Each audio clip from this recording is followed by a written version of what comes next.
Ассалаумағалейкум баршаңызға, қасиетті Мекке қаласынан сіздерге жалынды сәлем. Құрметті достар, мен бір өзімнің ойыммен бөліскім келіп тұр. Бүгін Меккедегі біздің соңғы күніміз. Мен үнемі Меккеден кететін уақытта енді бұл мекенге келемін ба, келмеймін ба, осы жасаған құлшылығым менің Алланың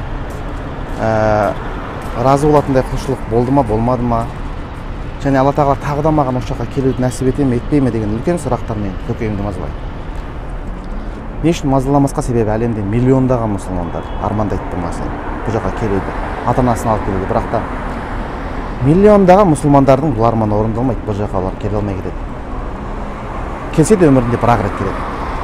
Және де осы қайтып бара жатқан уақытта менде үнемі бір уайым туындайды. Мен тағы келем ба бұл жерге, келмеймін ба, бұл менің соңғы сапарым ба, әлде тағы алдыда көптеген иншалла менің умраларым, үлкен қажылықтарым бола ма деген ойдың үстінде қаламын. Себебі осы істеген умрам Алла тарапынан қабыл болды ма, жоқ әлде Алланың мен осы жерде күнәларымды кешіріп Алла тағаланың рахымына бөленді ма, жоқ әлде тағы да жаныма үйіп төгіп күнәлып кетіп бара жатырмын ба деген екі ойдың ортасында кетіп. Ол солай болу да керек шығар бәлкім.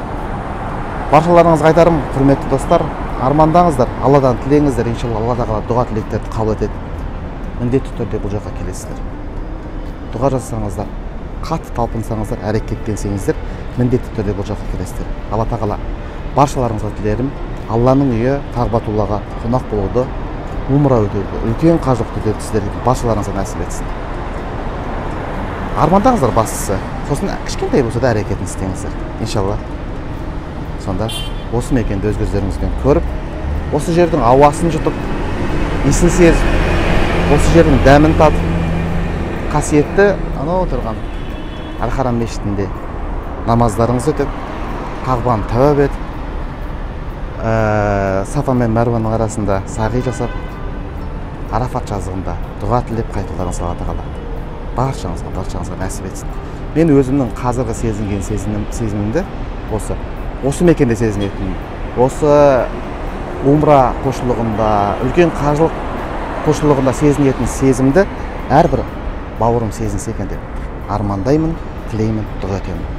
Баршаңызға Алла жар болсын, және Алла тағала баршаңызды өз үйіне қонаққа шақырсын деп тіледім. Алла жар болсын.